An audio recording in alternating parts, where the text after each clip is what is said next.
अस्सलाम वालेकुम, सत श्री अकाल। मैं नासिर ढिल्लों तो मेरा नाम है लवली सिंह। पंजाबी लहर की टीम जिथे पंजाब के ਵੱਖ-ਵੱਖ ਥਾਵਾਂ ਤੇ ਜਾ ਕੇ ਪੰਜਾਬ ਪਾਰਟੀਸ਼ਨ ਦੇ ਹਵਾਲੇ ਦੇ ਨਾਲ ਉਹਨਾਂ ਲੋਕਾਂ ਨੂੰ ਮਿਲ ਕੇ, ਉਹਨਾਂ ਬਜ਼ੁਰਗਾਂ ਨੂੰ ਮਿਲ ਕੇ 1947 ਦੀ ਵੰਡ ਤੋਂ ਪਹਿਲੇ ਦੇ ਹਾਲਾਤਾਂ ਤੇ ਝਾਤੀ ਪਾਈ ਦੀ ਤੇ ਵੀਡੀਓਜ਼ ਤੁਹਾਡੇ ਰੂਬਰੂ ਕਰੀ ਦੀਆਂ। ਇਸੇ ਹੀ ਤਰ੍ਹਾਂ ਦੀ ਇੱਕ ਹੋਰ ਕੋਸ਼ਿਸ਼, ਇੱਕ ਹੋਰ ਪਿਆਰ ਮੁਹੱਬਤ ਦਾ ਸੁਨਾਹ ਲੈ ਕੇ ਅੱਜ ਪੰਜਾਬੀ ਲਹਿਰ ਦੀ ਟੀਮ ਪਹੁੰਚੀ ਆ 49 ਜੀਂਬੇ ਬਾਠ ਡਿਸਟ੍ਰਿਕਟ ਲਾਇਲਪੁਰ ਦੇ ਵਿੱਚ। ਇਹ ਪਿੰਡ ਆ ਮਲਕੀਤ ਸਿੰਘ ਬਾਠ। ਉਹਨਾਂ ਦੇ ਫੋਰ ਫਾਦਰਸ ਸਨ ਮਲਾਗਰ ਸਿੰਘ ਸ਼ਾਹ ਸਾਹਿਬ, ਭੋਗ ਸਿੰਘ, ਜਿਹੜੇ ਇਸੇ ਹੀ ਚੱਕ 49 ਜੀਂਬੇ ਬਾਠ ਵਿੱਚ ਰਹਿੰਦੇ ਸਨ। ਉਹਨਾਂ ਦੇ ਭਾਈ ਸਨ ਮਸਤਾਨ ਸਿੰਘ ਸਨ ਆਫ ਧਰਮ ਸਿੰਘ, ਨੌਰੰਗ ਸਿੰਘ ਸਨ ਆਫ ਸੌਦਾਗਰ ਸਿੰਘ, ਪੂਰਨ ਸਿੰਘ ਸਨ ਆਫ ਦੁੱਲਾ ਸਿੰਘ ਤੇ ਧਨ ਸਿੰਘ ਨੰਬਰਦਾਰ। ਤੇ ਨਾਲ ਆਪਾਂ ਗੱਲ ਕਰਾਂਗੇ ਇਸੇ ਹੀ ਪਿੰਡ ਦੇ ਇੱਕ ਬਜ਼ੁਰਗ ਮੁਹੰਮਦ ਅਦਰੀਸ ਨਾਲ। ਉਹਨਾਂ ਦਾ ਇੰਟਰਵਿਊ ਵੀ ਤੁਹਾਡੇ ਰੂਬਰੂ ਕਰਾਂਗੇ, ਜਿਹੜੇ ਚੜ੍ਹਦੇ ਪੰਜਾਬ ਦੇ ਪਿੰਡ ਬਾਠ ਤੋਂ ਉੱਠ ਕੇ ਇਸੇ ਹੀ ਪਿੰਡ ਬਾਠ ਦੇ ਵਿੱਚ ਆ ਕੇ ਵਸੇ ਨੇ। ਤੇ ਲੈ ਕੇ ਚੱਲਦੇ ਹਾਂ ਤੁਹਾਨੂੰ ਪਿੰਡ ਬਾਠ, ਵਿਖਾਵਾਂਗੇ ਪਿੰਡ ਤੇ ਗੱਲਾਂ ਬਾਤਾਂ ਸਾਂਝੀਆਂ ਕਰਾਂਗੇ।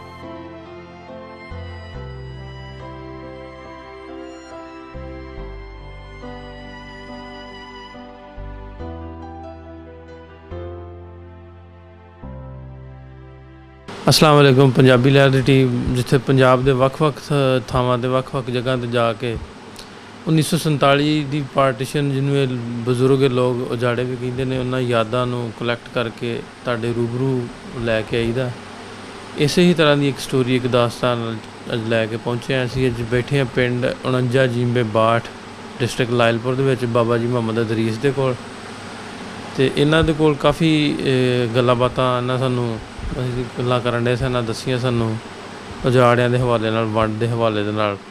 ਉਹਨਾਂ ਨਾਲ ਗੱਲਬਾਤ ਸਾਂਝੀ ਕਰਾਂਗੇ, ਸਾਰੀ ਪੁੱਛਾਂਗੇ ਇਹਨਾਂ ਕੋਲ ਹਾਲਾਤ ਤੇ ਝਾਤੀ ਪਾਵਾਂਗੇ, ਕਿਸ ਤਰ੍ਹਾਂ ਦੇ ਹਾਲਾਤ ਸਨ, ਕਿਸ ਤਰ੍ਹਾਂ ਲੋਕ ਵਸਦੇ ਸਨ, ਸਾਰੀ ਗੱਲਬਾਤ ਸਾਂਝੀ ਕਰਦੇ ਇਹਨਾਂ ਨਾਲ। अस्सलाम वालेकुम। वालेकुम सलाम।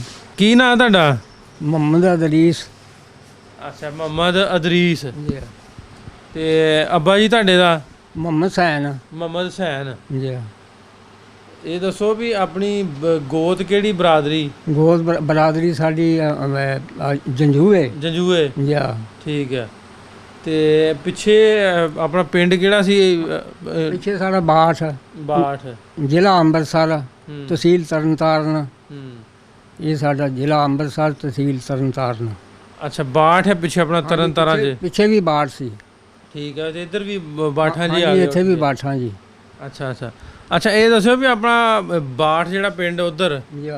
ਉਹਦੇ ਲਾਗੇ ਕੋਈ ਪਿੰਡਾਂ ਦੇ ਨਾਵਾਂ ਦਾ ਪਤਾ ਕਿਹੜੇ ਕਿਹੜੇ ਸੀ ਆਪਣੇ ਲਾਗੇ? ਉੱਥੇ ਲਾਗੇ ਆਇਆ ਸੀ ਦੇਊ, ਕੰਗਾ, ਭੈਣੀ, ਬਸ ਇਹੋ ਜਿਹੇ ਪਿੰਡ ਸੀ। ਕੰਗਾ ਇਹਨਾਂ ਨਾਮ ਦਾ ਮੈਨੂੰ ਯਾਦ ਆਇਆ।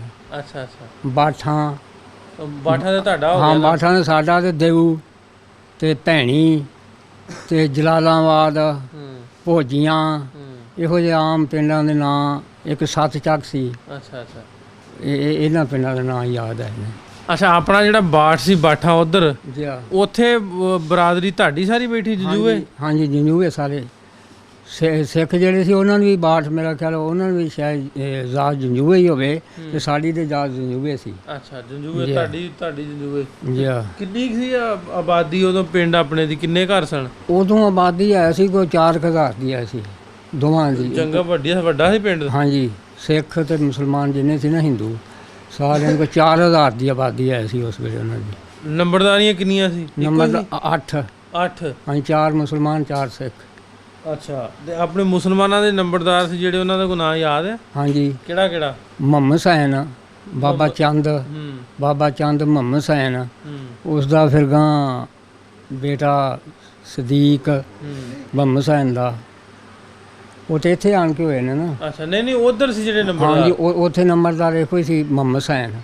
ਅੱਛਾ, ਉਹ ਜਿਹੜੇ ਨੰਬਰਦਾਰ ਸੀ ਚਾਰੇ ਆਪਣੇ ਚੌਂ ਪੱਤੀਆਂ ਦੇ, ਜੀ, ਉਹ ਐਸੇ ਪਿੰਡ ਜਾਏ ਬਾਅਦ ਚ ਉੱਠ ਕੇ ਨਹੀਂ ਕਿਤੇ ਚਲੇ ਗਏ? ਇੱਥੇ ਨਹੀਂ ਕੋਈ ਆਇਆ। ਉਹ ਇੱਕ ਕਤਲ ਹੋ ਗਿਆ ਸੀ, ਉੱਥੇ ਸ਼ਹੀਦ ਹੋ ਗਿਆ ਸੀ ਪਿੱਛੇ ਹਿੰਦੁਸਤਾਨ ਹੀ।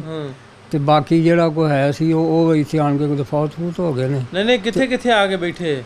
ਕੋਈ ਮੁੰਡੇ ਪਿੰਡ ਬੈਠੇ ਸੀ ਲਾਗੇ ਆਪਣੇ। ਹਾਂਜੀ, ਕੋਈ ਇੱਥੇ ਬਾਠੀ। ਅੱਛਾ। ਉਹ ਜਿਹੜੇ ਪਹਿਲੇ ਨੰਬਰਦਾਰ ਸੀ ਉਹ ਸਾਰੇ ਫੌਤ ਹੋ ਗਏ ਸੀ। ਸਿਰਫ ਇੱਕ ਸਾਡਾ ਹੀ ਵਾਲਦ ਸੀ ਜਿਹੜਾ ਕਿ ਸੰਨ 47 'ਚ ਫਿਰ ਉਹਨੂੰ ਇੱਥੇ ਆਣ ਕੇ ਨੰਬਰਦਾਰੀ ਮਿਲੀ ਆ। ਅੱਛਾ ਇਹ ਦੱਸੋ ਵੀ ਆਪਣੇ ਚਾਰ ਤੇ ਹੋ ਗਏ ਮੁਸਲਮਾਨਾਂ ਦੇ, ਜਿਹੜੇ ਸਿੱਖਾਂ ਦੇ ਸੀ ਨੰਬਰਦਾਰ ਚਾਰ, ਉਹਨਾਂ ਦਾ ਵੀ ਕਿਸੇ ਦਾ ਨਾਂ ਯਾਦ ਹੈ? ਉਹਨਾਂ ਦਾ ਨਾਂ ਇੱਕ ਨਾਲ ਮੋਹਨ ਸਿੰਘ ਸੀ, ਮੋਹਨ ਸਿੰਘ ਤੇ ਇੱਕ ਇਹਦੇ ਨਾਂ ਹੋਰ ਉਹਦਾ ਮੈਨੂੰ ਯਾਦ ਨਹੀਂ ਵੇ, ਇਹ ਇੱਕ ਦਾ ਜ਼ਿਆਦਾ ਯਾਦ ਆ ਮੈਨੂੰ, ਮੋਹਨ ਸਿੰਘ ਦਾ, ਤੇ ਇੱਕ ਨਿਰੰਗ ਸਿੰਘ, ਨਿਰੰਗ ਸਿਉਂ, ਉਹ ਵੀ ਨੰਬਰਦਾਰ ਸੀ। ਅੱਛਾ।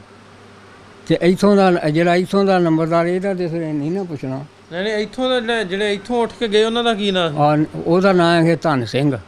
ਧਨ? ਹਾਂਜੀ, ਧਨ ਸਿੰਘ। ਇੱਕ ਸ਼ਾਹ ਵੀ ਸੀ ਉਹਨਾਂ ਦਾ ਭਰਾ ਕੋਈ? ਸ਼ਾਹ ਦਾ ਪਤਾ ਨਹੀਂ, ਇਹਦਾ ਯਾਦ ਆ ਸਾਨੂੰ। ਅੱਛਾ। ਧਨ ਸਿੰਘ ਨੰਬਰਦਾਰ। ਧਨ ਸਿੰਘ ਇਸ ਪਿੰਡ ਦਾ ਸੀ। ਇਹ ਬਾਠਾਂ ਜਿਹੜੀਆਂ ਲੈਲਪੁਰ ਦੇ ਵਿੱਚ? ਹਾਂਜੀ, ਫੈਸਲਾਬਾਦ ਦੇ। ਜੀ ਹਾਂ, ਠੀਕ ਹੈ। ਉਹ ਇੱਥੇ ਦਾ ਸੀ। ਇਹ ਦੱਸੋ ਵੀ ਆਪਣੇ ਉਦੋਂ ਆਪਣੇ ਕੋ ਹਾਣ ਦੇ, ਤੁਹਾਡੇ ਹਾਣ ਦੇ ਜਿਹੜੇ ਕੋ ਮੁੰਡੇ ਸੀ, ਜਿਹੜੇ ਇੱਕ ਪਿੰਡ ਸੀ 4000 ਆਬਾਦੀ ਦਾ, ਉਹ ਅੱਧੇ ਮੁਸਲਮਾਨ ਅੱਧੇ ਸਿੱਖ ਸੀ। ਹਾਂਜੀ। ਉੱਥੇ ਕੋ ਆਪਣੇ ਹਾਣ ਦੇ ਕੋ ਮੁੰਡਿਆਂ ਦੇ ਕਿਸੇ ਦੇ ਕੋ ਨਾਂ ਯਾਦ ਹੈ ਜਿਹੜਾ ਕੋ ਸਰਦਾਰਾਂ ਦਾ? ਸਰਦਾਰਾਂ ਦਾ ਇੱਕ ਦੇ ਨਾਂ ਸੀ ਦਾਇਤ, ਇੱਕ ਨਾਂ ਚੰਨਣ ਸਿੰਘ, ਇੱਕ ਨਾਂ ਦਾਇਤ ਸਿੰਘ। ਉਹਨਾਂ ਜ਼ਿਆਦਾ ਉਹ ਸਿੰਘ ਹੀ ਖਵਾਉਂਦੇ ਸੀ ਨਾ, ਤੇ ਦਾਇਤ ਸਿੰਘ ਤੇ ਚੰਨਣ ਸਿੰਘ ਤੇ ਇੱਕ ਵਧਾਵਾ ਸਿੰਘ। ਅੱਛਾ। ਇਹੋ ਜਿਹੇ ਇਸ ਤਰ੍ਹਾਂ ਦੇ ਉਹਨਾਂ ਦੇ ਨਾਂ ਸੀ। ਤੇ ਉਹਨਾਂ ਦੀ ਵੀ ਬਰਾਦਰੀ ਦੱਸਣੇ ਵੀ ਬਾਠ ਸਨ ਜਾਂ ਜੰਜੂਏ? ਹਾਂ, ਉਹ ਵੀ ਬਾਠ ਜੰਜੂਏ ਸੀ। ਅੱਛਾ, ਠੀਕ ਹੈ। ਇਹ ਕੀ ਗੱਲ, ਬਾਠ ਵੀ ਜੰਜੂਏ ਵੀ? ਨਹੀਂ, ਬਾਠ ਤੇ ਚੱਕ ਦਾ ਨਾਂ ਹੈ ਨਾ। ਅੱਛਾ, ਬਾਠ ਚੱਕ ਦਾ। ਹਾਂਜੀ, ਠੀਕ ਹੈ, ਠੀਕ। ਤੇ ਆਜ਼ਾਦ ਦਾ ਤੇ ਲਹਿਦਾ ਤੇ ਬਾਠਾਂ ਦਾ ਇਹ ਤੇ ਚੱਕ ਦਾ ਨਾਂ ਹੈ। ਅੱਛਾ, ਇਹਦੇ ਵਿੱਚ ਪਿੰਡ ਆਪਣੇ 'ਚ ਹੈ ਸੀ ਉਦੋਂ ਸਕੂਲ ਵੀ ਹੈਗਾ ਸੀ ਕੋਈ? ਹਾਂ, ਸਕੂਲ ਉੱਥੇ ਹੈਗਾ ਸੀ। ਕਿਹੜੀ ਸਾਈਡ ਤੇ ਪੈਂਦਾ?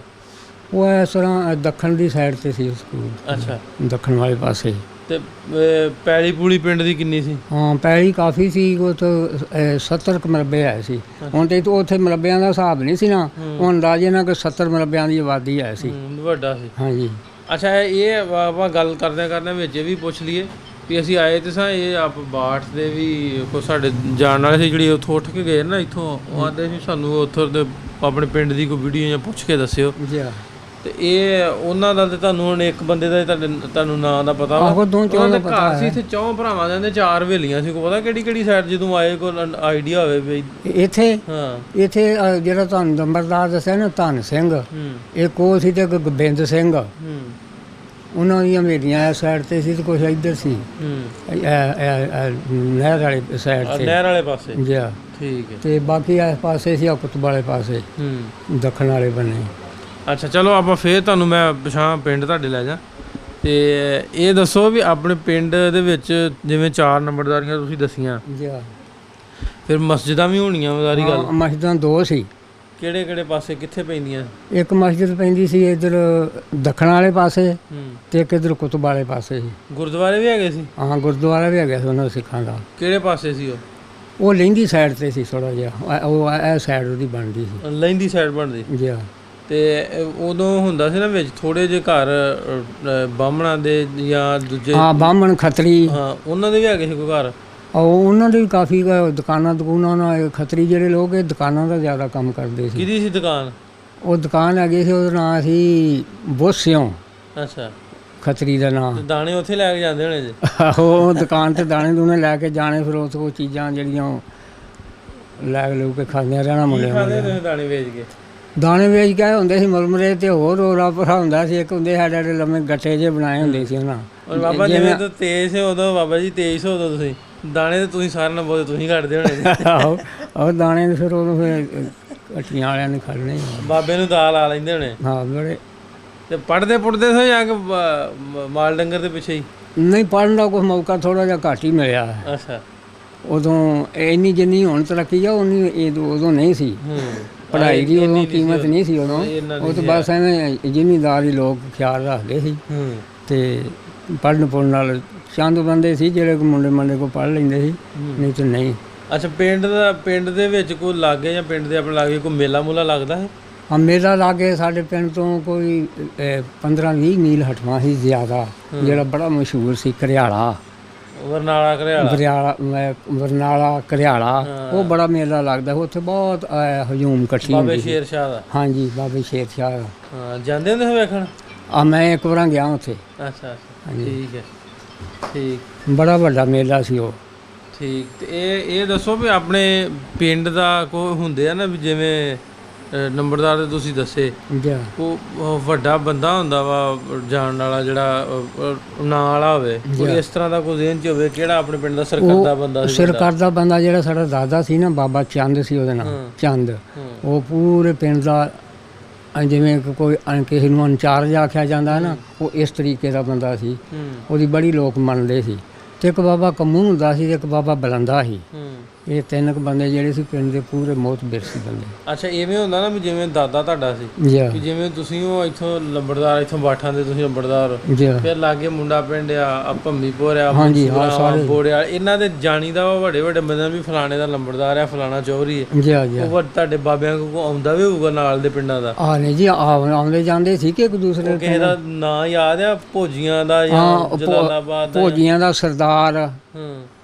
ਤੇ ਬਾਬਾ ਹਾਕਮ ਉਹਨੂੰ ਬਾਬਾ ਕਰਕੇ ਨਹੀਂ ਬਾਬਾ ਹਾਕਮ ਇਹ ਭੋਜੀਆਂ ਦੇ ਸਰਦਾਰ ਵੀ ਭੋਜੀਆਂ ਦਾ ਸੀ ਅੱਛਾ ਅੱਛਾ ਤੇ ਲਾਗੇ ਭੈਣੀ ਦੇ ਹੈਗੇ ਸੀ ਇੱਕ ਅਬਦੁੱਲਾ ਇੱਕ ਮੇਹਰ ਇਹਨਾਂ ਦਾ ਨਾਂ ਯਾਦ ਹੈ ਮੈਨੂੰ ਅੱਛਾ ਉਹਨਾਂ ਦਾ ਆਉਣ ਜਾਣ ਵੱਡਿਆਂ ਕੋ ਹੈਗਾ ਹਾਂਜੀ ਬਿਲਕੁਲ ਠੀਕ ਹੈ ਅੱਛਾ ਇਹ ਦੱਸੋ ਕਿ ਉਦੋਂ ਹਾਲਾਤ ਕਿਸ ਤਰ੍ਹਾਂ ਦੇ ਸਨ ਉਜਾੜਿਆਂ ਤੋਂ ਪਹਿਲਾਂ ਕਿਵੇਂ ਦੇ ਲੋਕ ਸਨ ਉੱਧਰ ਵਸਦੇ ਉਦੋਂ ਤਾਂ ਬੜੇ ਲੋਕ ਆਪਣੇ ਆਰਾਮ ਨਾਲ ਵਸਦੇ ਸੀ ਬੜੇ ਕਾਇਮ ਦੈਮ ਕੋਈ ਐਡਾ ਖਤਰਾ ਨਹੀਂ ਸੀ ਬਸ ਫਿਰ ਜਦੋਂ ਪਾਕਿਸਤਾਨ ਤੇ ਹਿੰਦੁਸਤਾਨ ਬਣਿਆ ਹੈ ਉਦੋਂ ਫਿਰ ਗਦਰ ਮੱਚ ਗਿਆ ਕੋਈ ਨਹੀਂ ਜਿੱਥੇ ਮਰਜ਼ੀ ਕਿਸੇ ਨੂੰ ਕੋ ਮਾਰ ਦੇਵੇ ਜੋ ਮਰਜ਼ੀ ਕਰਦੇ ਕੋਈ ਕਦਰ ਕੀਮਤ ਨਹੀਂ ਸੀ ਉਦੋਂ ਇਸ ਤਰ੍ਹਾਂ ਦਾ ਕੋਈ ਚੱਕਰ ਨਹੀਂ ਸੀ ਵੀ ਜਿਵੇਂ ਤੁਸੀਂ ਦੱਸਿਆ ਮੁਸਲਮਾਨ ਵੀ ਸੀ ਹਿੰਦੂ ਵੀ ਸੀ ਤੇ ਸਿੱਖ ਵੀ ਇੱਕੋ ਪਿੰਡ ਦੇ ਵਿੱਚ ਮਜ਼ਹਬੀ ਤੇ ਕੋਈ ਨਹੀਂ ਸੀ ਨਹੀਂ ਸਾਡਾ ਮਜ਼ਹਬੀ ਇਹਨਾਂ ਦਾ ਕੋਈ ਝਗੜਾ ਨਹੀਂ ਸੀ ਇਹਨਾਂ ਦਾ ਕਦੀ ਹੋਇਆ ਬਿਲਕੁਲ ਹੀ ਬਿਲਕੁਲ ਨਾ ਕਿਸੇ ਕਿਸਮ ਦਾ ਇਹਨਾਂ ਦਾ ਝਗੜਾ ਕੋਈ ਨਹੀਂ ਸੀ ਉਹ ਜਿਹੜੇ ਸਾਡੇ ਪਿੰਡ ਦੇ ਸਿੱਖ ਸੀ ਨਾ ਉਹ ਸਾਡੇ ਮੁਸਲਮਾਨਾਂ ਦਾ ਬੜਾ ਹਿਆ ਕਰਦੇ ਸਾਡੇ ਪਿੰਡ ਦੇ ਖਾਸ ਜਿਹੜੇ ਆ ਜਿਹੜੇ ਇਰਦ ਗਿਰਦ ਦੇ ਉਹ ਕੋਈ ਬਰਾਦਰੀ ਵਜ੍ਹਾ ਵੇਸ ਤੇ ਕੋਈ ਖਿਆਲ ਰੱਖਦੇ ਸੀ ਤੇ ਜਿਹੜੇ ਆਮ ਲੋਕ ਸੀ ਨਾ ਬਾਹਰਲੇ ਪਿੰਡਾਂ ਦੇ ਉਹ ਖਰੂਬੀ ਕਰਦੇ ਸਾਡੇ ਪਿੰਡ ਦੇ ਸਿੱਖ ਜਿਹੜੇ ਸੀ ਇਹ ਨਹੀਂ ਸਾਡੇ ਨਾਲ ਕਰਦੇ ਬਹੁਤ ਅੱਛੇ ਆਦਮੀ ਸੀ ਚੰਗੇ ਸੀ ਤੁਹਾਡੇ ਨਾਲ ਬਿਲਕੁਲ ਬਰਾਦਰੀ ਤੌਰ ਚੰਗਾ ਸੀ ਵਰਤਦੇ ਸੀ ਇੱਕ ਦੂਸਰੇ ਨਾਲ ਜੰਜਾਂ ਤੇ ਵੀ ਚਲੇ ਜਾਂਦੇ ਸੀ ਅੱਛਾ ਵਿਆਹਾਂ ਸ਼ਾਦੀਆਂ ਵਿਆਹਾਂ ਸ਼ਾਦੀਆਂ ਤੇ ਜਾਂਦੇ ਸੀ ਇਸੇ ਤਰ੍ਹਾਂ ਹੀ ਜੇ ਕਿਸੇ ਦਾ ਕੋਈ ਹੋਣੀ ਫੌਤਗੀ ਹੋਈ ਨਹੀਂ ਮੁਸਲਮਾਨਾਂ ਦੀ ਫਿਰ ਵੀ ਜਾਂਦੇ ਸੀ ਅਫਸੋਸ ਕਰਨ ਜਾਂਦੇ ਹਾਂ ਬਿਲਕੁਲ ਜਾਂਦੇ ਆਉਂਦੇ ਸੀ ਮੁਸਲਮਾਨ ਵੀ ਜਾਂਦੇ ਸੀ ਸਿੱਖ ਵੀ ਜਾਂਦੇ ਹਿੰਦੂਆਂ ਨਾਲ ਵੀ ਜਿਹਦਾ ਤਾਲੁਕ ਹੋਵੇ ਮਾੜਾ ਚੰਗਾ ਉਹਦੇ ਵੀ ਚਲ ਜਾਂਦੇ ਸੀ ਅਫਸੋਸ ਵਾਸਤੇ ਇੱਕ ਦੂਸਰਾ ਮੁਸਲਮਾਨ ਅੱਛਾ ਵੀ ਐਸੀ ਗੱਲ ਕੋਈ ਨਹੀਂ ਸੀ ਨਹੀਂ ਉਹਨਾਂ ਨਾਲ ਨਹੀਂ ਸੀ ਐਡਾ ਨਹੀਂ ਸੀ ਸਮਝਦੇ ਉਦੋਂ ਵਿਆਹ ਤੇ ਖਾਣ ਪੀਣ ਦਾ ਕਿਸ ਤਰ੍ਹਾਂ ਸੀ ਹਿਸਾਬ ਕਿਤਾਬ ਕੀ ਸੀ ਖਾਣ ਪੀਣ ਦਾ ਉਹਨਾਂ ਦਾ ਹੋਣਾ ਜੇ ਕੋਈ ਨਾਲ ਕਿਸੇ ਨਾਲ ਬਰਾਦਰੀ ਨਾਲ ਜਾਣਾ ਪੈਂਦਾ ਸੀ ਨਾ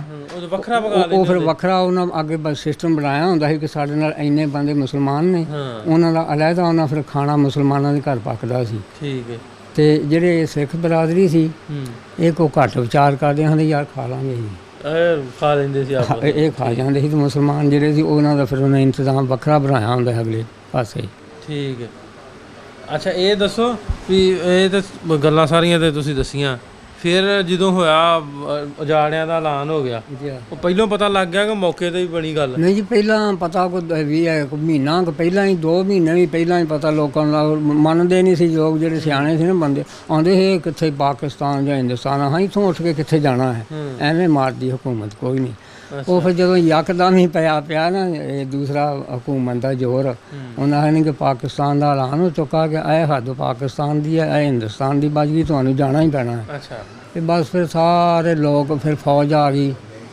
ਕਿਵੇਂ ਤੁਰੇ ਪਿੰਡੋਂ ਫਿਰ ਸਮਾਨ ਲਿਆ ਸਮਾਨ ਅਸੀਂ ਲਿਆ ਸੀ ਗੱਡਿਆਂ ਤੇ ਲੱਦਿਆ ਨਾ ਉਦੋਂ ਟਰਾਲੀਆਂ ਨਹੀਂ ਸੀ ਹੁੰਦੀਆਂ ਨਾ ਟਰੈਕਟਰ ਹੀ ਹੁੰਦੇ ਸੀ ਗੱਡਿਆਂ ਦੇ ਸਮਾਨ ਲੱਦਿਆ ਲੱਦ ਕੇ ਸਾਡੇ ਨਜ਼ਦੀਕ ਨਹਿਰ ਸੀ ਉਹਦੇ ਤੇ ਜਦੋਂ ਅਸੀਂ ਨਹਿਰ ਤੇ ਚੜ੍ਹੇ ਆ ਨਾ ਪਰੜੀ ਤੇ ਗੱਡੇ ਲੋਕਾਂ ਨੇ ਚੜਾਏ ਤੇ ਸਭ ਆਵਾਮ ਜਿੰਨਾ ਸੀ ਨਾਲੋਂ ਨਾਲ ਤੁਰਿਆ ਜਾਂਦਾ ਸੀ ਨਹਿਰ ਸੀ ਸੁੱਕੀ ਅੱਗੋਂ ਫਿਰ ਸਿੱਖਾਂ ਦਾ ਜਸਾ ਨਹਿਰੇ ਇੰਨਾ ਢੇਰ ਉਹ ਜਿਹੜੇ ਹੈਗੇ ਸੀ ਇੱਧਰ ਦੇ ਸੀ ਪਰਾਂ ਹੈਗਾ ਸੀ ਦੂਸਰਾ ਮੈਨੂੰ ਉਹਨਾਂ ਦੇ ਪਿੰਡਾਂ ਦੇ ਯਾਦ ਲਾਗਲੇ ਪਿੰਡਾਂ ਦੇ ਪਿੱਛੇ ਆਪਣੇ ਪਿੰਡ ਵਾਲੇ ਕਿੱਧਰ ਗਏ ਉਹਨਾਂ ਨਾਲ ਤੁਹਾਨੂੰ ਪਹਿਲੋਂ ਉਹ ਕੋਈ ਬੰਦਾ ਨਹੀਂ ਆਇਆ ਤੁਹਾਡੇ ਪਿੰਡ ਵਾਲਾ ਸਾਡੇ ਪਿੰਡ ਵਾਲੇ ਬਿਲਕੁਲ ਨਹੀਂ ਸੀ ਆਏ ਉਹ ਜਦੋਂ ਅਸੀਂ ਪਿੰਡ ਨੂੰ ਫਿਰ ਵਾਪਸ ਗਏ ਆ ਨਾ ਉਹ ਇੱਥੇ ਬੰਦੇ ਕੋ 1-2 ਬੰਦੇ ਸ਼ਹੀਦ ਵੀ ਹੋਏ ਆ ਕਿੱਥੇ ਸ਼ਹੀਦ ਹੋ ਗਏ ਇਸ ਜਦੋਂ ਅਸੀਂ ਤੁਰੇ ਆ ਨਹਿਰ ਦੇ ਜਦੋਂ ਚੜ੍ਹੇ ਉਦੋਂ ਕਾਫਲਾ ਕਾਫੀ ਸਾਰਾ ਸੀ ਉਹਨਾਂ ਦਾ ਤੁਰਿਆ ਆਉਂਦਾ ਸਿੱਖਾਂ ਦਾ ਉਦੋਂ ਉਹਨਾਂ ਨੇ ਹਮਲਾ ਜਦੋਂ ਕੀਤਾ ਹੈ ਉਹ ਫਿਰ 2-4 ਬੰਦੇ ਸਾਡੇ ਪਿੰਡ ਦੇ ਸ਼ਹੀਦ ਹੋਏ। ਕਿਹੜਾ ਕੋਈ ਹੈ ਨਾ ਯਾਰ? ਇੱਕ ਖਰੈਤੀ ਸੀ, ਉਹ ਜ਼ਾਤ ਦਾ ਫਕੀਰ ਸੀ, ਤੇ ਇੱਕ ਨੰਬਰਦਾਰ ਸੀ ਦਹੈਤ। ਉਹਦੇ ਸਾਰੇ ਬੱਚੇ ਉਹਨਾਂ ਸ਼ਹੀਦ ਕਰ ਦੋ। ਕੁਝ ਥੋੜ੍ਹੇ ਜਿਹੇ ਪਰਲੀ ਪਿੰਡ ਦੀ ਲਾਗੇ ਸੀ ਸਾਡੇ ਭੁੱਲਰ, ਉਹਨਾਂ ਭੁੱਲਰਾਂ ਦੀ ਸਾਈਡ ਰੱਖੀ, ਬਾਕੀ ਅਸੀਂ ਸਾਰੇ ਆਪਣੇ ਪਿੰਡ ਨੂੰ ਮੁੜੇ, ਉਹਨਾਂ ਭੁੱਲਰਾਂ ਦੀ ਪਿੰਡ ਦੀ ਸਾਈਡ ਰੱਖ ਕੇ ਸ਼ਹੀਦ ਕਰਦਾ ਸਾਰੇ ਬੱਚੇ। ਸਾਰੇ ਉਹਦੇ ਬੱਚੇ ਵੀ ਕਿਹੜੇ ਬੱਚੇ ਵਾਵਾ ਕੋਈ ਆਇਆ ਸੀ, ਕੋਈ 10 ਸਾਲ ਦਾ, ਕੋਈ 8 ਸਾਲ ਦਾ, ਕੋਈ 6 ਸਾਲ ਦਾ, ਇਸ ਕਿਸਮ ਦੇ ਆਏ ਸੀ। ਉਹ ਕੋਈ ਵੀ ਨਾ ਛੱਡਿਆ ਨਾ, ਕੋਈ ਨਾ। ਸਿਰਫ ਉਹਨਾਂ ਦੀ ਇੱਕ ਬੱਚੀ ਸੀ, ਉਹ ਖੂਬਸੂਰਤ ਨੌਜਵਾਨ ਸੀ, ਉਹਨੂੰ ਫਿਰ ਉਹਨਾਂ ਕਾਬੂ ਕਰ ਲਿਆ, ਉਹਨੂੰ ਨਹੀਂ ਉਹਨਾਂ ਛੱਡਿਆ। ਉਹ ਕੁੜੀ ਵੀ ਨਹੀਂ ਆਉਣ ਦਿੱਤੀ ਨਾ, ਉਹ ਨਹੀਂ ਸੀ ਆਈ। ਫਿਰ ਬਾਅਦ ਵਿੱਚ ਵੀ ਜਾਂਦੇ ਰਹੇ ਲੋਕ। ਫਿਰ ਉਹਦਾ ਆਪਣੇ ਇੱਕ ਵਾਰ ਬੰਦੇ ਗਏ ਇੱਥੋਂ, ਸਾਡੇ ਪਿੰਡ ਦਾ ਮੁੰਡਾ ਹੈ ਕਬੱਡੀ ਖੇਡਦਾ, ਉਹ ਗਿਆ ਤਾਂ ਉਹਨਾਂ ਆਖਣ ਲੱਗੀ ਵੀ ਮੈਂ ਹੁਣ ਉੱਥੇ ਜਾ ਕੇ ਕੀ ਕਰਨਾ ਹੈ, ਮੇਰੀ ਔਲਾਦ ਜਵਾਨ ਹੋਈ। ਉਹਨਾਂ ਹਨ ਤੈਨੂੰ ਜਦੋਂ ਮਰ ਗਿਆ ਤੈਨੂੰ ਲੂਹ ਦੇਣਾ ਹੀ ਹੈ ਨਾ। ਉਹਨਾਂ ਹਾਂ ਮੇਰੇ ਕੋਲ ਨਹੀਂ ਹੋਣ ਜਾਏਗਾ, ਮੈਨੂੰ ਸ਼ਰਮ ਆਉਂਦੀ ਆ। ਉਹਨਾਂ ਹਾਂ ਜਦੋਂ ਆਖੇ ਤਾਂ ਮੈਂ ਤੈਨੂੰ ਲੈ ਚੱਲਦਾ ਹੈ, ਉਹ ਫਿਰ ਮੰਨੀ ਨਹੀਂ ਇਸ ਗੱਲ 'ਤੇ। ਬਸ ਇਹ ਹਾਲਾਤ ਸੀ ਉਦੋਂ ਇਹੋ ਜਿਹੇ ਮਾੜੇ ਹਾਲਾਤ ਬੜੇ ਮਾੜੇ ਜੀ। ਉਸ ਵੇਲੇ ਦੁਨੀਆ ਦੇ ਹਸ਼ਰ ਗੁਜ਼ਰਿਆ ਸੀ ਕਿ ਉਹ ਚੇਤਾ ਆਉਂਦਾ ਕਦੀ? ਉਹ ਹਾਂ ਬਿਲਕੁਲ ਉਸੇ ਤਰ੍ਹਾਂ ਯਾਦ ਆ। ਜਿਵੇਂ ਫਿਰ ਜਦੋਂ ਅਸੀਂ ਅੰਮ੍ਰਿਤਸਰ ਥਾਣੀ ਲੰਘੇ, ਤਰਨ ਤਾਰਨ ਥਾਣੀ ਜਦੋਂ ਅਸੀਂ ਲੰਘੇ ਆ ਨਾ, ਬਾਜ਼ਾਰ ਸੀ ਜਿਵੇਂ ਆਹ ਬਾਜ਼ਾਰ ਹੈ ਨਾ, ਇਹ ਤਾਂ ਵੱਡਾ ਤੇ ਉਹ ਜਿਹੜਾ ਛੋਟਾ ਸੀ। ਉਹ ਇੱਕ ਸਿੱਖ ਉਤਰਿਆ ਵਿੱਚੋਂ ਆਪਣੇ ਮਕਾਨ ਦੇ ਵਿੱਚੋਂ ਦਰਵਾਜ਼ੇ 'ਚੋਂ, ਉਹਦੇ ਹੱਥ ਸੀ ਦਾਤਰ। ਉਹਨੇ ਇੱਕ ਬੰਦੇ ਨੂੰ ਮੁਸਲਮਾਨ ਨੂੰ ਇੰਝ ਕਰਕੇ ਜੇ ਆਖ ਬਾਜ਼ਾਰ ਜੋ ਤੰਗ ਸੀ ਤੇ ਬੰਦੇ ਕਾਫੀ ਸੀ, ਤੇ ਉਹ ਗਲੀਆਂ ਬਾਜ਼ਾਰਾਂ ਦੇ ਨਾਲ ਕੰਧ ਦੇ ਨਾਲ ਖਹਿ ਕੇ ਵੀ ਲੰਘ ਜਾਂਦੇ ਨਾ ਲੋਕ। ਉਹਨੇ ਇੱਕ ਨੂੰ ਇੱਥੋਂ ਫੜ ਲਿਆ, ਫੜ ਕੇ ਜਿਵੇਂ ਧੂ ਕੇ ਗਾਂ ਲਾਇਆ, ਲੋਕਾਂ ਲਾਲਾ ਕੀਤੀ, ਫਿਰ ਉਹ ਕੋਲ ਛਡਾ ਲਿਆ ਉਹਨੂੰ। ਉਹਨਾਂ ਜਿਹਨੂੰ ਮਿਲਟਰੀ ਦੇ ਬੰਦੇ ਆਏ ਸੀ ਤਾਂ ਉਹਨਾਂ ਕੋਲ ਫੈਰ ਫੂਰ ਕੀਤੇ ਹਵਾਈ, ਤੇ ਫਿਰ ਬੜਾ ਮੰਡੀ ਲੱਗਦੀ ਸੀ ਉੱਥੇ ਸਾਡਾ ਉਹਨਾਂ ਕਾਫਲਾ ਬਿਠਾ ਦਿੱਤਾ ਤਰਨ ਤਾਰਨ। ਉੱਥੋਂ ਫਿਰ ਸੁਬਾਹ ਹੋਈ ਤੇ ਉਹਨਾਂ ਫਿਰ ਸਾਨੂੰ ਉੱਥੋਂ ਤੋਰਿਆ ਅੰਮ੍ਰਿਤਸਰ। ਫਿਰ ਅਸੀਂ ਆਏ ਕੋਈ 4 ਕੁ ਦਾ ਟਾਈਮ ਉਦੋਂ ਹੋਣਾ ਹੈ ਜਦੋਂ ਅਸੀਂ ਅੰਮ੍ਰਿਤਸਰ ਵਾਲੀ ਮੰਡੀ 'ਚ ਪਹੁੰਚੇ ਹਾਂ, ਜਿੱਥੇ ਮਾਲ ਮੰਡੀ ਲੱਗਦੀ। ਉੱਥੇ ਕਾਫਲਾ ਬਿਠਾਇਆ, ਕਾਫੀ ਲੋਕ ਸੀ, ਇਹ ਤਾਂ ਨਹੀਂ ਵੀ ਕਿਤੇ ਕੋਈ 150 ਸੀ, ਹਜ਼ਾਰਾਂ ਦੀ ਤਾਦਾਦ ਸੀ। ਉੱਥੇ ਫਿਰ ਉਹਨਾਂ ਬਿਠਾ ਲਿਆ ਸਾਨੂੰ ਅੰਮ੍ਰਿਤਸਰ ਵਾਲੀ ਮੰਡੀ 'ਚ। ਉੱਥੋਂ ਫਿਰ ਅਗਾਂਹ ਫਿਰ ਬੱਸਾਂ ਦੇ ਉਹਨਾਂ ਜਿਹੜੀਆਂ ਫੌਜੀ ਗੱਡੀਆਂ ਹੁੰਦੀਆਂ ਇਹਨਾਂ ਦੇ ਵਿੱਚ ਸਾਨੂੰ ਬਿਠਾ ਕੇ ਫਿਰ ਵਾਹਗਾ ਬਾਰਡਰ 'ਤੇ ਸਾਨੂੰ ਛੱਡ ਕੇ ਗਏ ਕਾਫੀ ਸਾਰਿਆਂ ਲੋਕਾਂ ਨੂੰ। ਫਿਰ ਅਸੀਂ ਆ ਗਏ ਲਾਹੌਰ। ਫਿਰ 2-4 ਦਿਨ ਰਹੇ ਉੱਥੋਂ। ਫਿਰ ਆਪੋ ਆਪਣੇ ਰੁਜੂ ਵੀ ਕਰਕੇ ਲੋਕ ਕੋਈ ਮੁਲਤਾਨ ਨੂੰ ਚਲੇ ਗਿਆ, ਕੋਈ ਫੈਸਲਾਬਾਦ ਖਿੱਲਰ ਖੁੱਲਰ ਗਿਆ, ਜਿੱਥੇ ਜਿੱਥੇ ਕਿਸੇ ਦੀਆਂ 18 ਹੈ ਸੀ ਨਾ ਮਾੜੀਆਂ ਚੰਗੀਆਂ, ਆਉਂਦੇ ਜਾਂਦੇ ਲੋਕ ਜੋ ਸੀ ਉਹਨੂੰ ਫਿਰ ਸਾਰੇ ਲੋਕ ਜਿਹੜੇ ਖਿਸਕ ਗਏ। ਸਾਡਾ ਫਿਰ ਸਾਰਾ ਹੀ ਚੱਕ ਗਿਆ ਇਹਨੂੰ ਆ ਗਿਆ। ਅੱਛਾ ਇਹ ਦੱਸੋ ਵੀ ਉਹ ਹੁਣ ਵੀ ਜੇ ਥੋੜ੍ਹਾ ਬਹੁਤਾ ਕੋਈ ਆਈਡੀਆ ਹੋ ਸਕੇ, ਪਤਾ ਲੱਗ ਸਕੇ, ਮੈਂ ਗੱਲ ਫਿਰ ਥੋੜ੍ਹਾ ਪਿਛਲਾ ਹੈ ਨਾ, ਉਹ ਕੁੜੀ ਦੇ ਨਾਂ ਦਾ ਪਤਾ ਕੀ ਨਾਂ? ਉਹਦੇ ਨਾਲ ਮੇਰਾ ਖਿਆਲ ਕੁਲਸੂਮ ਸੀ। ਅੱਛਾ, ਉਹ ਜਿਹੜੀ ਦਹੇਜ ਦੀ ਬੱਚੀ ਸੀ ਨਾ, ਉਹਦੇ ਨਾਲ ਕੁਲਸੂਮ ਸੀ। ਤੇ ਉਹ ਹੈ ਹੋਣੇ ਤੇ ਫਿਰ ਉਹ ਬਾਠਾਂ, ਉਹਨਾਂ ਬਾਠਾਂ 'ਚ ਹੀ ਫਿਰ ਵਿਆਹ ਵੀ ਹੋਇਆ ਤੇ ਆਸੇ ਪਾਸੇ ਉੱਥੇ ਲੱਗੇ ਹੋਣੇ ਕਿਤੇ। ਉਹ ਵਿਆਹੀ ਉਹ ਲਾਗੇ ਭੁੱਲਰ ਸੀ, ਪਿੰਡ ਭੁੱਲਰਾਂ। ਹਾਂਜੀ, ਭੁੱਲਰਾਂ 'ਚ ਗਈ ਸੀ। ਭੁੱਲਰਾਂ ਦੇ ਸਿੱਖਾਂ ਸਾਰੀ ਗੱਲ ਫਿਰ ਭੁੱਲਰਾਂ 'ਚ। ਹਾਂਜੀ, ਹੁਣ ਪਤਾ ਨਹੀਂ ਵੀ ਸ਼ਾਇਦ ਫੌਤ ਹੋ ਗਈ ਜਾਂ ਨਹੀਂ, ਇਹ ਨਹੀਂ ਹੁਣ ਸਾਨੂੰ ਪਤਾ। ਤੇ ਇਹ ਇਸ ਗੱਲ ਨੂੰ ਹੋ ਗਏ ਨੂੰ 8-10 ਸਾਲ। ਉਦੋਂ ਸਾਡੇ ਉਹਨਾਂ ਬਾਠਾਂ ਦਾ ਮੁੰਡਾ ਕਬੱਡੀ ਖੇਡਦਾ ਸੀ ਤੇ ਉਹ ਉੱਥੇ ਗਿਆ ਸੀ, ਉਹਨੂੰ ਮਿਲਿਆ ਵੀ ਸੀ। ਉਹਨੇ ਆਖਿਆ ਵੀ ਜਾ ਕੇ ਤੈਨੂੰ ਮੈਂ ਲੈ ਚੱਲਦਾ, ਕੋਈ ਐਸੀ ਰੁਕਾਵਟ ਨਹੀਂ। ਉਹਨਾਂ ਕਿਹਾ ਮੇਰੀ ਔਲਾਦ ਜਵਾਨ ਹੋਈ ਔਰ ਮੈਨੂੰ ਸ਼ਰਮ ਆਉਂਦੀ ਹੈ, ਮੈਂ ਨਹੀਂ ਜਾਣਾ। ਉਹਨਾਂ ਕਿਹਾ ਤੈਨੂੰ ਇਹਨਾਂ ਲੂਹ ਕੱਤਣਾ ਹੀ। ਉਹਨਾਂ ਕਿਹਾ ਲੂਹ ਦੇਣ ਜੋ ਮਰਜ਼ੀ ਕਰ ਦੇਣ, ਮੈਨੂੰ ਬੜੀ ਸ਼ਰਮ ਆਉਂਦੀ, ਮੈਂ ਨਹੀਂ ਜਾਣਾ। ਬਸ ਇਸ ਵਜ੍ਹਾ ਤੋਂ ਫਿਰ ਵੜ ਗਈ। ਹਾਲਾਤ ਤਾਂ ਫਿਰ ਮਾੜੇ ਹੀ ਸੀ ਨਾ ਉਦੋਂ ਦੇ। ਜੀ ਉਹਨੂੰ ਤਾਂ ਬੜੇ ਮਾੜੇ ਹਾਲਾਤ ਬਣੇ। ਥੋੜ੍ਹੇ ਜਿਹੇ ਆਉਂਦੇ ਕਦੀ ਰਾਤ ਨੂੰ ਚੇਤੇ ਲੰਮੇ ਪਿਆ? ਬੜੇ ਚੇਤੇ ਤੇ ਆ ਜਾਂਦੇ ਨੇ ਸਾਰੇ ਕਿ ਰਾਤ ਆਹ ਸਾਡੇ ਨਾਲ ਹਾਲਾਤ ਹੋਇਆ, ਇੰਝ ਦਾ ਹੋਇਆ। ਅੱਛਾ, ਇੱਥੇ ਆ ਕੇ ਫਿਰ ਲਿਆਂਦੀ ਉਹ ਗੱਡੇ ਗੁੱਡੇ ਸਮਾਨ ਲੈਣ ਦਾ ਸਾਰਾ? ਨਾ ਜੀ, ਉੱਥੇ ਹੀ ਛੱਡਿਆ, ਲਿਆਉਣ ਦੀ ਤਾਕਤ ਹੀ ਨਹੀਂ ਰਹੀ। ਤੇ ਇੱਥੇ ਕੋਈ ਲਾਗੋਂ ਆ ਕੇ ਲੱਭੀ ਕੁਛ ਹੈ? ਇੱਥੋਂ ਕੋਈ ਨਹੀਂ। ਇਹ ਸਾਡੇ ਜਦੋਂ ਅਸੀਂ ਆਏ ਆ ਨਾ, ਲਾਗੇ ਆ ਆਪਣਾ ਮੁੱਲਾਂਪੁਰ। ਹਾਂਜੀ, ਮੁੱਲਾਂਪੁਰ ਇਹਨਾਂ ਦਾ ਕਾਫਲਾ ਸੀ ਸਿੱਖਾਂ ਦਾ, ਜਿਹੜੇ ਇਸ ਪਿੰਡ ਦੇ ਸੀ। ਉਹ ਇੱਥੇ ਆਉਂਦੇ ਵੀ ਰਹੇ ਆ। ਤੇ ਫਿਰ ਉਹਨਾਂ ਕੋਲੋਂ ਕਈਆਂ ਬੰਦਿਆਂ ਨੇ ਨਾ ਮੱਝਾਂ ਲਿਆਉਣੀਆਂ, ਕਿਸੇ 60 ਦੀ ਲੈ ਆਉਣੀ, ਕਿਸੇ ਨੇ 50 ਦੀ ਲੈ ਆਉਣੀ। ਉਹ ਕੀਮਤ ਇੰਨੀ ਕੁ ਸੀ। ਇੱਕ ਅਸਾਂ ਵੀ ਲਿਆਂਦੀ 6 ਦੀ ਚੰਗੀ ਮੱਝ ਸੀ, ਝੋਟੀ। ਤੇ ਇੱਥੇ 2-3 ਵਾਰਾਂ ਮੁੜ ਕੇ ਇੱਥੋਂ ਉਹਨਾਂ ਦਾ ਕਾਫਲਾ ਜਿਹੜਾ ਨਾ ਸਾਡੇ ਆਉਣ ਤੋਂ ਕੋਈ 10-12 ਦਿਨ ਬਾਅਦ ਗਿਆ ਉਹ। ਅੱਛਾ। ਤੇ ਸਾਡੇ ਉਹ ਇੱਥੇ ਆਉਂਦੇ ਵੀ ਰਹੇ, ਮਿਲਦੇ ਗਿਲਦੇ ਰਹੇ ਆ। ਇੱਕ ਗੱਲ ਉਹ ਦੱਸ ਕੇ ਗਏ, ਉਹਨਾਂ ਵੀ ਆ ਜਿਹੜਾ ਝੰਗ ਦਾ ਇਲਾਕਾ ਹੈ ਨਾ, ਉਹ ਸਿੱਖ ਜਿਹੜੇ ਸੀ, ਉਹਨਾਂ ਕਿਹਾ ਤੁਸੀਂ ਸਾਡੀ ਬਰਾਦਰੀ ਜੇ ਤੁਹਾਨੂੰ ਖਾਸ ਗੱਲ ਦੱਸਣੀ ਹੈ, ਝੰਗ ਦੇ ਇਲਾਕੇ ਨੂੰ ਜੰਗਲੀਆਂ ਲੋਕਾਂ ਨੂੰ ਗਾਹ ਨਹੀਂ ਜੇ ਲੰਘਣ ਦੇਣਾ, ਖਰਾਬ ਹੋ ਗਏ। ਇਹ ਗੱਲਾਂ ਦੱਸ ਕੇ ਗਏ ਸੀ ਉੱਥੇ। ਉਹਨਾਂ ਬਿਠਾਏ ਵੀ ਤੇ ਤਾਂ ਹੀ ਹੈ ਨਾ ਵੀ ਤਗੜਿਆਂ ਨੂੰ ਤਗੜੇ ਵੱਜਣ। ਅੱਛਾ ਇਹ ਦੱਸੋ ਇਹ ਇੱਥੇ ਆਂਦੇ ਸੀ ਨਾ ਉਦੋਂ ਵੀ ਜਦੋਂ ਸਮਾਨ ਤੇ ਲਿਆਂਦਾ ਕੋਈ ਨਾ, ਅੱਗੋਂ ਆ ਕੇ ਇੱਥੇ ਘਰ ਘੁਰ ਲੱਭ ਗਿਆ, ਕੋਈ ਮੰਜੀ ਬਿਸਤਰਾ ਲੱਭ ਗਿਆ? ਮੰਜੀ ਬਿਸਤਰੇ ਏਡੇ ਲੰਮੇ ਕੋਈ ਨਹੀਂ ਸੀ। ਉਹ ਫਿਰ ਸਹੀ ਲੋਕਾਂ ਨੇ ਇੱਥੇ ਜਿਹੜੇ ਪਹਿਲੇ ਸੀ ਨਾ ਕੰਮੀ, ਉਹਨਾਂ ਸਿੱਖਾਂ ਕੋਲੋਂ ਜਿਹੜੇ ਉਹਨਾਂ ਦਾ ਮੰਜੀ ਪੀੜਾ ਸੀ ਨਾ, ਉਹਨਾਂ ਆਪੋ ਆਪਣਾ ਘਰੇ ਹੀ ਖੜਿਆ ਸੀ। ਉਹ ਫਿਰ ਸਾਡਿਆਂ ਲੋਕਾਂ ਨੇ ਕਿਸੇ ਨੂੰ 10 ਰੁਪਏ ਦੇ, ਕਿਸੇ ਨੂੰ 5 ਦੇ, ਉਹ ਇਸ ਤਰ੍ਹਾਂ ਮੰਜੀਆਂ ਉਹਨਾਂ ਦੇ ਦਿੱਤੀਆਂ ਪੈਸਿਆਂ ਦੀ ਲਲਚਾ ਨਾਲ। ਉਹ ਇਸ ਤਰ੍ਹਾਂ ਮੁੜ ਕੇ ਫਿਰ ਉਸ ਤੋਂ ਬਾਅਦ ਫਿਰ ਆਪ ਵੀ ਸਹੀ ਲੋਕਾਂ ਨੇ ਕੋ ਆਪਣੇ ਹਾਲਾਤ ਠੀਕ ਕਰ ਲਏ। ਬਸ ਉਹੋ ਜਿਹੇ ਹਾਲਾਤ ਸੀ ਉਦੋਂ। ਠੀਕ ਹੋ ਗਿਆ।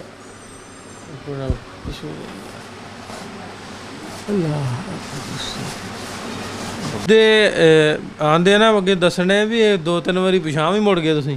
ਹਾਂਜੀ ਮੁੜੇ ਅਸੀਂ ਜੇ ਉੱਥੇ ਆਣ ਕੇ ਅਸੀਂ ਆਪਣੇ ਪਿੰਡ ਵਿੱਚ 6 ਦਿਨ ਰਹੇ ਆ। ਵਾਪਸ ਫਿਰ ਅਸੀਂ ਨਾ ਘਰੋਂ ਲੜ ਕੇ ਪਿਛਾਂ ਚਲ ਗਏ? ਨਹੀਂ ਉਹ ਤੇ ਅਲੱਗਾ ਗੱਲ ਆ ਨਾ। ਉਹ ਤੇ ਐਵੇਂ ਆਂਦੇ ਸੀ ਵੀ ਤੁਰੋ ਚੱਲੀਏ। ਮੈਂ ਆਪਣੇ ਬਾਪ ਨਾਲ ਲੜ ਕੇ ਆਪਣੀ ਅੰਮੀ ਨਾਲ ਮੈਂ ਕਿਹਾ ਮੈਂ ਨਹੀਂ ਜਾਣਾ, ਇੱਥੇ ਰਹਿਣਾ। ਮੈਂ ਇੱਥੇ ਹੀ ਰਹਿਣਾ। ਉਹਨਾਂ ਇੱਥੇ ਕਰਨਾ ਮਰਨਾ ਹੀ, ਇੱਥੇ ਦਾ ਜੰਗ ਲੱਗੀ ਆ। ਉਹ ਫਿਰ ਦਵਾ ਮੈਂ ਖਿੱਚ ਕੇ ਮੈਨੂੰ ਆਣਾ ਗਾਂ ਤੁਰ ਇਸ ਤਰ੍ਹਾਂ ਹੁੰਦੇ ਰਹੇ ਨੇ। ਅੱਛਾ ਇਹਦੇ ਵਿੱਚ ਇੱਕ ਤਾਂ ਤੁਸੀਂ ਦੱਸਿਆ ਵੀ ਬੰਦੇ ਜਿਹੜੇ 2-3 ਰਸਤੇ ਦੇ ਵਿੱਚ ਸ਼ਹੀਦ ਹੋਏ ਆ ਜੀ। ਅਲਫਾਨੇ ਨੇ ਵੀ ਪਹਿਲੋਂ ਤੇ ਜਿਵੇਂ ਤੁਸੀਂ ਦੱਸਿਆ ਵੀ ਹਾਲਾਤ ਬੜੇ ਵਧੀਆ ਸੀ, ਬੜੇ ਸੋਹਣੇ ਲੋਕ ਵਾਸਤੇ ਸੀ ਜੀ। ਉਹ ਫਿਰ ਕੀ ਬਣਿਆ ਇਹਨਾਂ ਦਾ, ਮਜਬ ਕੀ ਬਣਿਆ, ਕਿ ਵਜ੍ਹਾ ਕੀ ਬਣੀ, ਕਿਉਂ ਲੋਕਾਂ ਇੱਕ ਦੂਜੇ ਦੇ ਖਿਲਾਫ ਹੋ ਗਏ? ਉਹ ਜੀ ਖਿਲਾਫ ਹੋਣਾ, ਤੁਸੀਂ ਆ ਵੇਖ ਲਓ ਆਪਣਾ ਪਾਕਿਸਤਾਨ 'ਚ ਇਲੈਕਸ਼ਨ ਹੋਣਾ ਹੈ, ਜਿਹੜੀਆਂ ਸਖੀਆਂ ਬਰਾਦਰੀਆਂ ਇੱਕ ਦੂਸਰੇ ਇਹ ਵੀ ਦੂਸਰੇ ਦੇ ਮੁਖਾਲਫਤ ਕਰਨ ਲੱਗ ਪੈਂਦੇ ਨੇ। ਤੇ ਇਹ ਤਾਂ ਹਾਲਾਂਕਿ ਛੋਟਾ ਜਿਹਾ ਕੰਮ ਆ, ਉਹ ਤਾਂ ਬੜਾ ਵੱਡਾ ਕੰਮ ਸੀ ਵੀ ਮੁਸਲਮਾਨ ਪਾਕਿਸਤਾਨ ਅਲੱਗਾ ਤੇ ਹਿੰਦੁਸਤਾਨ ਅਲੱਗਾ, 2 ਮੁਲਕ ਹੀ ਬਣ ਗਏ, 2 ਮੁਲਕ ਬਣ ਗਏ। ਉਹ ਨਾ ਸਾਡੇ ਨਾਲ ਉਹਨਾਂ ਨਾਲ ਤਲਕ ਰਿਹਾ ਤੇ ਨਾ ਉਹਨਾਂ ਸਾਡੇ ਨਾਲ ਰਿਹਾ, ਤੇ ਇਸ ਵਜ੍ਹਾ ਤੋਂ ਕੋਈ ਇੱਕ ਦੂਸਰੇ ਦਾ। ਅੱਛਾ ਇਹਦੇ ਵਿੱਚ ਇਹ ਵੀ ਗੱਲ ਹੈ ਸੀ ਵੀ ਲੋਕਾਂ ਨੂੰ ਲਾਲਚ ਵੀ ਸੀ ਵੀ ਇਹਨਾਂ ਦਾ ਕੋਈ ਮਾਲ ਖੋਲਾਂਗੇ, ਸਾਰਾ ਖੋਲਿਆ ਸੀ ਕਿ ਇਹ ਵੀ ਵਜ੍ਹਾ ਤੇ ਵੀ ਹੈ ਨਾ ਫਿਰ। ਹਾਂਜੀ ਇੱਕ ਦੂਜੇ ਨੂੰ ਮਾਰਨ ਦੀ। ਹਾਂ ਬਿਲਕੁਲ, ਮਾਲ ਸਾਰਾ ਖੋਹ ਲਿਆ, ਕਿਸੇ ਕੋ ਬਦਬਦੀ ਖੋਹ ਲਿਆ, ਕੋਈ ਛੱਡ ਕੇ ਭੱਜ ਗਏ ਲੋਕ। ਔਰ ਉੱਥੇ ਮਾਲ ਤੇ ਇੱਥੇ ਇੱਕ ਚੀਜ਼ ਵੀ ਨਹੀਂ ਸਾਡੀ ਆਈ, ਸਾਰਾ ਉੱਥੇ ਹਿੰਦੁਸਤਾਨ ਸਾਰਾ ਦਾ ਸਾਰਾ ਮਾਲ ਉੱਧਰ, ਸਾਰੇ ਦਾ ਸਾਰਾ ਉੱਥੇ ਰਹਿ ਗਿਆ। ਅੱਛਾ ਇਸ ਤੋਂ ਹਟ ਕੇ ਹੋਰ ਤੁਹਾਡੇ ਹਿਸਾਬ ਨਾਲ ਕਿ ਐਸੀ ਗੱਲ ਕਿਹੜੀ, ਜਿਵੇਂ ਤੁਸੀਂ ਦੱਸਿਆ ਵੀ ਪਹਿਲੋਂ ਇੱਕ ਪਿੰਡ ਦੇ ਵਿੱਚ 3-4 ਕੌਮਾਂ, ਹਿੰਦੂ, ਸਿੱਖ, ਮੁਸਲਮਾਨ, ਈਸਾਈ, ਕੋਈ ਮਜ਼ਹਬੀ ਤਣਾਅ ਨਹੀਂ ਸੀ, ਕੋਈ ਮਜ਼ਹਬੀ ਰੌਲਾ ਨਹੀਂ ਸੀ। ਜਦੋਂ ਆਰਾਮ ਨਾਲ ਵਸਦੇ ਸਨ ਉਦੋਂ ਕਿਸੇ ਕਿਸਮ ਦਾ ਝਗੜਾ ਨਹੀਂ ਸੀ। ਨਹੀਂ ਇਹਦੇ ਵਿੱਚ ਇਸ ਤੋਂ ਇਲਾਵਾ ਮੈਂ ਨਾ ਵੀ ਜਦੋਂ ਪਹਿਲੋਂ ਜੀ ਮਸਲਾ ਕੋਈ ਨਹੀਂ ਸੀ, ਫਿਰ ਉਸ ਮੌਕੇ ਤੇ ਇੱਕ ਤੇ ਲਾਲਚ ਬਣ ਗਿਆ ਨਾ, ਇੱਕ ਮੁਲਕ 2 ਅਲੱਗਾ ਹੋ ਗਏ। ਹੋਰ ਤੁਸੀਂ ਕੀ ਸਮਝਦੇ ਹੋ ਵੀ ਆਹ ਵਜ੍ਹਾ ਸੀ ਵੀ ਇੱਕ ਦੂਜੇ ਨਾਲ ਨਹੀਂ ਕਤਲੋਗਾਰਤ ਹੋਈ? ਨਹੀਂ ਜੀ ਵਜ੍ਹਾ ਇਹ ਤੁਹਾਨੂੰ ਮੈਂ ਇਹੋ ਦੱਸੀ ਤਾਂ ਵਜ੍ਹਾ ਕਿ ਜਦੋਂ ਲੋਕਾਂ ਨੂੰ ਉਹਨਾਂ ਨੂੰ ਮਾਲੂਮ ਹੈ ਵੀ ਸਾਡੇ ਇਹ ਕੁਛ ਨਹੀਂ ਦਾ, ਇਹ ਤੇ ਰਹਿ ਗਏ ਹੋਣਾ, ਇਹਨਾਂ ਦੇ ਚਲੇ ਜਾਣਾ ਇੱਥੋਂ, ਸਾਡਾ ਇਹਨਾਂ ਨਾਲ ਤਲਕ ਖਤਮ ਹੋ ਗਿਆ।